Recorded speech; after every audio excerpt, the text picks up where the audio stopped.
want to open your Bibles this morning back up to Genesis chapter 69. Appreciate Will reading that for us, and that's where our lesson will come from today. It's good to see all of you here today. We have quite a number of visitors. We appreciate your presence here this morning, and we welcome you back at any opportunity that you have to worship here with us. I want to say one note as far as Jeff. He mentioned, of course, Buck Chumley's holding our meeting. I talked to Buck earlier this week. I think I talked to him Monday or Tuesday. And he messaged me back last night and said he'll have those lesson topics probably to me this evening. So we'll try to get some flyers printed up for you to hand out over the next couple of weeks. We'll try to get it in a digital format where we can put it on Facebook and where all of you can share it like that. It seems like word gets out pretty quick that way too. So hopefully this evening, if not this evening, by Wednesday we'll for sure have those, and we'll go from there. So just kind of keep note on that. Buck's a very good speaker. He's been around and in and around this area for quite some time, so definitely looking forward to spending a few days with him. We're going to start a series of lessons this morning. I mentioned this the other night, but we're going to start a series of lessons this morning that really causes us to look deep within inside of ourselves and ask ourselves, is our zeal for God what it needs to be? And I want to start that this morning by asking this question, and that is, what gets you excited and gets you ready to jump into action? What really just, as you might say, gets your zeal pumping? We understand what zeal is. Lizzie was sitting on the little breakfast table this morning. We've got like a little built-in lazy Susan in the middle of that table, and she's spinning around like this while I'm trying to look at my lesson. And every so often she come around, she's like, and she pointed at that picture. She said, "Daddy, what's those people doing?" I said, "Those people are excited." She says, "What are they excited about?" I said, "Well, I hope they're excited about God." I said, "Because that's what we're going to talk about in this lesson." I said, "That's what the lesson's about." But she said, "Oh, okay." She said, "Well, what is zeal?" And we talked about that. And it's important that we understand what that is. It's important that our children understand what that is. It's important that they see that in us. But what does get your energy flowing and your enthusiasm going in this life? Here's a few examples of some things that definitely can get our zealousness part of ourselves really riled up and going. What about when somebody mistreats your loved one? Or mistreats somebody or says something bad about somebody that you love? Or even about you yourself? Does that get your zeal flowing? Sure. We're defensive of our families because we love them, right? What about when you see unfairness in the workplace or unfairness in society, and you see things that are not going right in school or not going right in this avenue or in that organization, and you're a part of that? Does that get your zeal flowing to think, we need to do something about this? That's just not right. Here's a good one. I say a good one. It's really a bad one. What about when you look at the federal government and the state government and you see them wasting your tax dollars? Does that get your blood pumping a little bit? It does, doesn't it? It gets under our skin and we think, that's not right. We got to do better than that. Just this past week, with the Super Bowl going on and different things, of course, with that, we get really excited about our sports teams. And I'm one of them.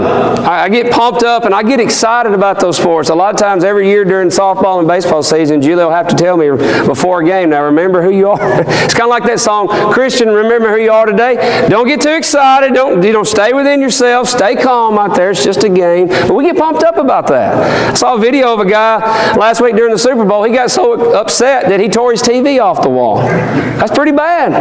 That's a lot of zeal, right? We have that in different avenues of life. But here's a very pointed question. What about spiritual matters? Are you zealous concerning those things when you see that things are not going right in a spiritual nature around you and things in your life? What about when you see false teaching going on? How do you feel about that? When you look at our society and you see sin being tolerated and sin being accepted and in fact in many ways being encouraged and being pushed, does that cause you to be zealous and want to stand up and say something about that? What about when there's weakness in the church, when there's a lack of work ethic in the church? Do you see that as a need to arise to the occasion and to have zeal to do something about that? Or when you see God's people suffering? Or when you see different needs that arise and work needs to be done, do you have that zeal within yourself to say, well, somebody's got to stand up and do something about this, or it may not get done? Jeremiah had that, and there was times in his life that he got discouraged. But he said in Jeremiah 20 and in verse 9, there was a fire within my bones, and I couldn't hold it back. That's what zeal really is. That's what zeal for God needs to look like, and that's what it needs to be like in our lives. We need to get excited about that and want to do something about making the Lord's people better and the Lord's house better. I ask you this morning, are you unlike those in Ezekiel's day? In Ezekiel's day, God, in Ezekiel 22 and in verse 30, He sought for a man among the people who would make a wall and who would stand in the gap, and He didn't find anybody. If He were to do the same thing today, and I believe He's doing that, would He find you? Would He find me? Would He find us as God's people willing to stand in the gap and to stand for what's right? Or do we kind of ease back into the shadows and think, that's a job for somebody else? How much zeal do we have? Are we really compelled to make a difference when we see spiritual weakness in God's house? Isaiah was. Isaiah looked out over God's people, and even God asked through Isaiah in Isaiah 5 and in verse 4, He says, what more could I have done for my vineyard? I've put it together perfectly, and it should have brought forth good grapes, but it didn't bear anything. It was wild grapes. And God sees a problem with His people, and He sees a weakness in His people, and He says, who's going to do something about this? And Isaiah raised his hand and said, here am I, send me. I hope that's our attitude. But whether that is our attitude or not, or maybe we need to improve, this is a series of lessons that will be good for all of us, because we need to have that attitude, here am I, send me. And I think all of this can kind of be summarized in one statement, and this is the title of the lesson this morning, and this really will be the theme of this whole series of lessons that will look at really a lot of different aspects. We won't talk about zeal every time. We'll talk about quite a few different things. But as David said in Psalm 69 and in verse 9, zeal for your house, zeal of thine house has eaten me up. It was more important to him than anything else. Can you say that that's the case in your life this morning? That zeal for God's house is more important to you than anything else. Zeal for God's house there really means zeal for God's family and for God's people. And we need that. We need that here at O'Neill. And we need that, the church, the world over. We need that. And it's up to you and I to make sure that that zeal is in the right place. What I want to do this morning is focus on David, because that's kind of where our lesson is focused on, his statement there, zeal for thine house. But let's look deep into who David really was. We're going to look at another lesson really soon that talks about that David was a man after God's own heart. But you really got to see what was driving him before you really look at the condition of his heart and see really where all that came from. From the moment that David first came onto the scene, his life, the entirety of his life was consumed for passion for God. And one of the first examples that you really see of that is in 1 Samuel 17. Just kind of set the scene for you there. In 1 Samuel 17, this scene, this little scenario had been playing out and replaying for 40 days. Goliath comes out, the Philistines come out, he stands before Israel, and he says, here am I, and who's going to fight me? If you beat me, if you defeat me, then we will serve you. If I defeat you, then you'll serve me. Who's going to stand up and fight me? And all of God's people would go, oh, and they'd run back into the shadows. They did that for 40 days. 40 days, they stood before him like cowards.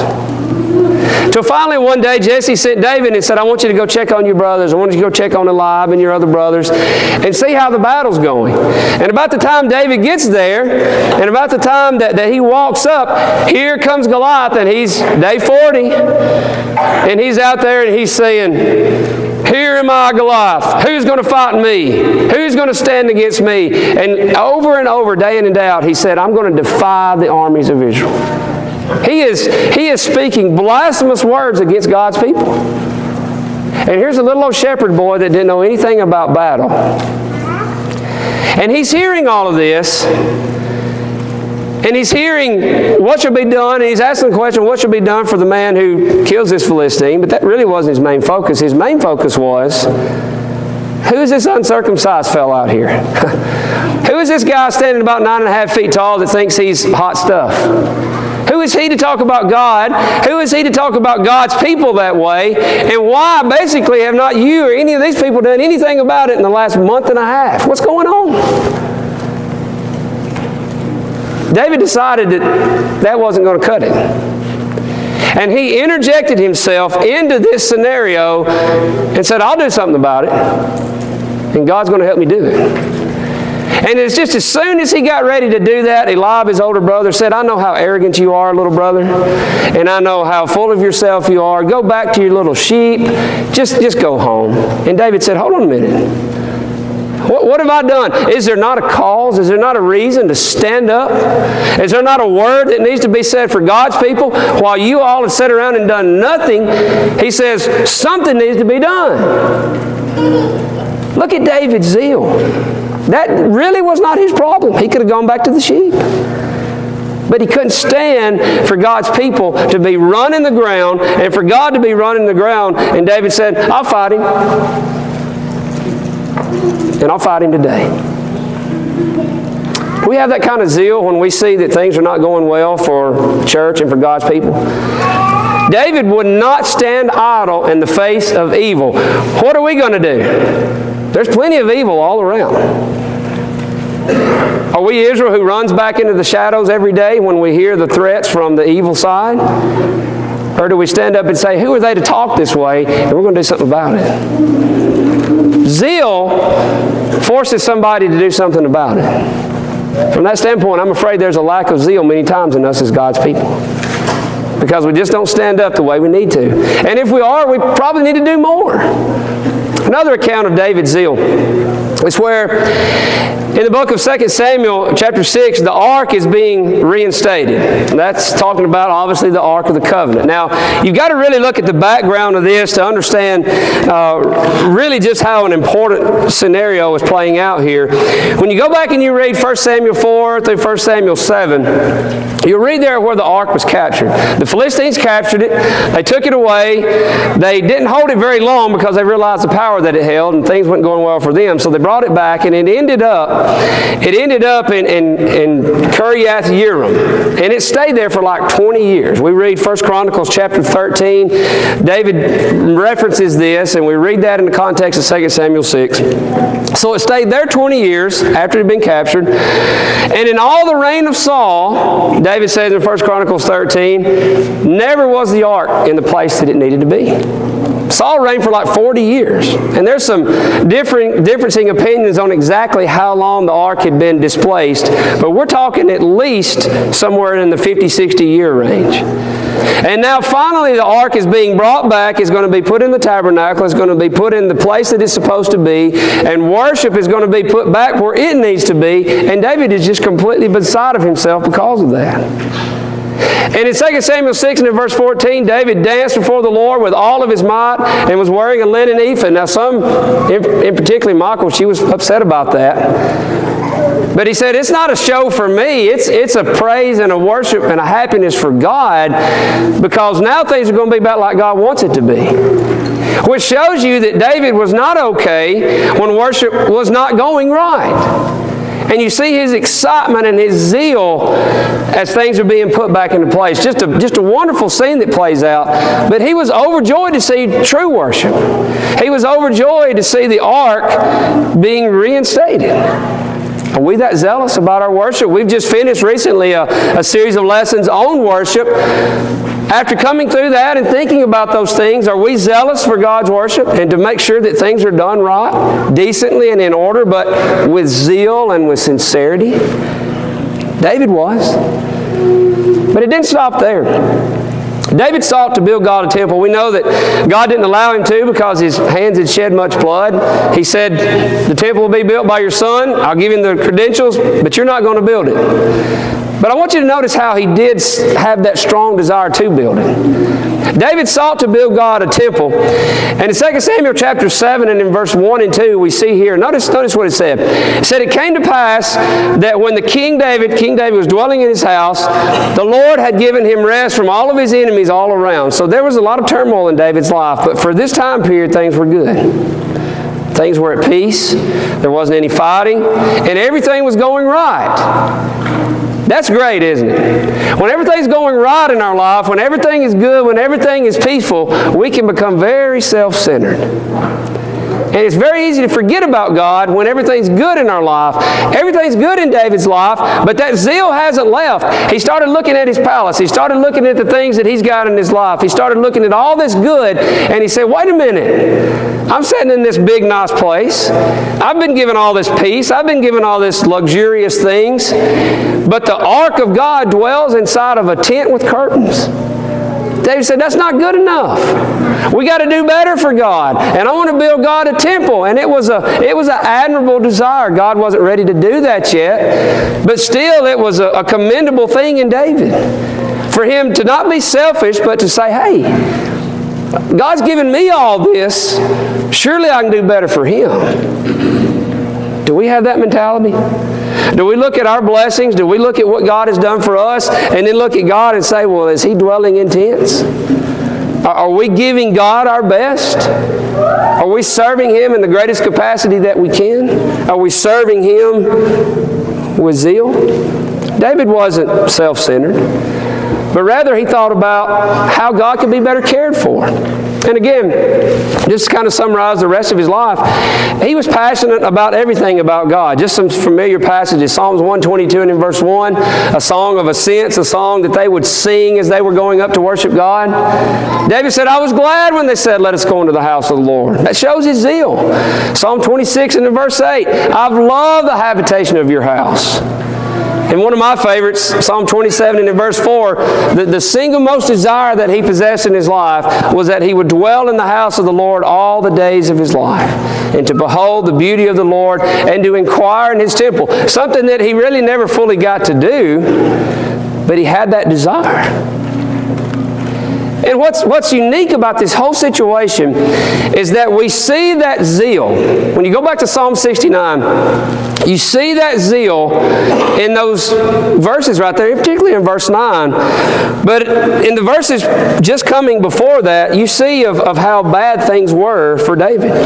In verse 4 of Psalm 69, those who hate me without a cause are more than the hairs of my head. He says, I'm hated because I love God. He even said that he was a stranger to his brothers and an alien to his children. His own people had turned against him because he had zeal for God. And sometimes when we face that kind of opposition in life, it'll cause us to kind of pour a little bit of water on that fire and cool it down and think, maybe it's not worth it to be that on fire for God. But here's the question. Was David deterred in his zeal because of the opposition he faced? This is a very important question because this is what we face. We face opposition from every angle in our lives today to not be zealous for God. Was David deterred in that zeal? Absolutely not. And the reason that he wasn't is because he had true zeal. It wasn't fake zeal. It wasn't a fake imitation. It was true zeal for God that carried more weight than his personal feelings, his hesitancies, his fears, or anything that he was facing. True zeal doesn't care what's going on around it. True zeal doesn't care how many people are not okay with standing up for God. True zeal pushes forward and does what's right anyway.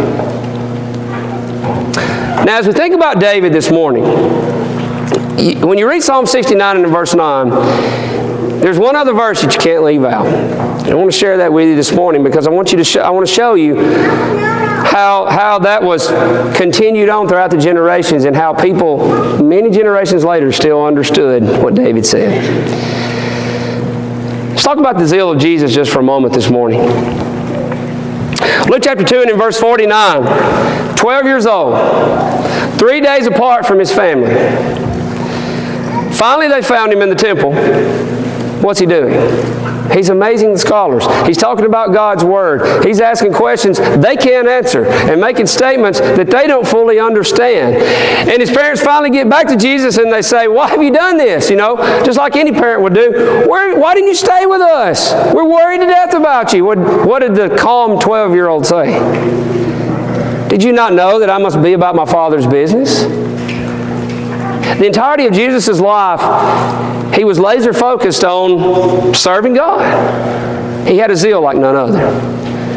We see that from Luke chapter 9 and in verse 51, where it said when it came time for him to be received up, and he knew what being received up would entail, all the things that would lead up to that. But it said he steadfastly set his face towards Jerusalem. No turning back with Jesus. No reservations, no hesitancy. Yeah, he may have prayed for the cup to be removed from him in the garden, but he was still laser focused on doing what God's will was. John chapter 9 and in verse 4, so focused that he said, I must work the works of him who sent me while it is day. There's coming a day when no man can work. And the height of that is found two different times in his life. This was one that was early on in John chapter 2. Same scenario kind of played out towards the first part of his ministry and towards the latter part of it. But he goes into the temple, he goes into his father's house, and he saw the money changers basically making money off sacrificing to God. They're getting ahead because of religious matters. And they're doing that at the expense of good-hearted people who are trying to be pleasing to God. And Jesus is not okay with that. We read in John chapter 2 and verse 13 through 17, he fashioned a whip and he turned over the money changers' tables and he drove them out of the temple. In zeal. Was he angry? Yes. Did he sin? No. You can be angry and still not sin if you control yourself, believe it or not. But that zeal had eaten him up, and he wasn't going to stand for that. He was not going to stand for those people making his father's house a den of thieves. And then after he did that, notice here, they remembered that it was written, some 14 generations, some 1,000 years before, David said, zeal for your house has eaten me up. And they saw that come true in Jesus' life. I want to tell you this. Look at it in two ways. Zeal for God's house allowed David to be that man after God's own heart. Zeal for God's house allowed David to be the best king that Israel ever had, hands down. He wasn't perfect. We'll talk about that in another lesson, but still he was unmatched. Zeal for God's house allowed Jesus to become the best king that the world would ever see. Zeal for God's house allowed Jesus to stay on the cross rather than call those 12 legions of angels. That's what zeal does. And the reason that zeal does that is because when our zeal reaches the standard that pleases God, think about this. When our zeal reaches the standard that pleases God, then our lives are no longer centered around self. You get that? When our zeal reaches the standard that pleases God, then our life is not centered around me or you or us anymore. Troy, what's that passage you like to quote all the time? Galatians 2 and in verse 20. What does it say? I am crucified with Christ, there you go. But Christ never did me the life which I now live in the flesh of the faith of the Son of God, the blood being, and gave yourself for me. That's it.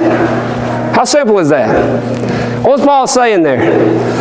Paul said, because of my zeal, because of my fervor, because of that fire that lives within me, he said, it's not me that lives anymore. My zeal has reached the standard of where God is pleasing with that. God is pleased with that. And it's not only about me anymore, it's about God's house. It's about God's people. It's about converting people. It's about doing God's work. And the reason it's because of that is because Jesus is living inside of me. That's the zeal that we need. That's the zeal that God is looking for. Now here's the question. Here's the question for this morning, and this will kind of be the leading thought moving forward in these lessons. When you see a need, when you see a work, when you see a purpose that you can carry out, maybe not you of your own abilities, but as we talked about in class this morning, you with the power of God working through you, when you see that, does that zeal for God's house eat at you until it's accomplished? It did David. It did Christ. What about us? What about being a teacher? Our teachers are so important. Do you see a need that maybe you could help out in that? Do you have a zeal to be a person who spreads God's Word? We've got ladies groups that are active and busy and do important things. Are you active in that? Are you striving to do what you can in that? Are you zealous towards that? Again, being a member of the body of Christ is not like just being a number in the world. You're not just counted among the number. You're counted among the number, but you have a purpose. Are you zealous to fulfill that purpose? To take part in service in whatever way you can. To serve as a deacon. If you're qualified, to serve as an elder and be zealous to step up to that because God needs that. To stand in this pulpit, as some of our young men do, and even some that are older than me here do, but still have a ton of energy, like God. Do we have that kind of zeal to do whatever we can do for the cause of Christ? We need to. We all need to have that. And if we don't, our prayer today, my prayer today for myself and for you is that we'll all have more zeal. And it might mean today that you need the prayers of the church to be more zealous, to be restored and to be strengthened and to be more zealous than you've ever been before. Or it might mean that you need to become a Christian and to develop that zeal for the first time in your life by being baptized and wanting to serve God and do anything that you can for Him. But regardless of what we can do, let's make sure that we do it. Let's get busy because as Jesus said, the night is coming when no man can work. So between now and then, the question is very simple. What are we going to do about it?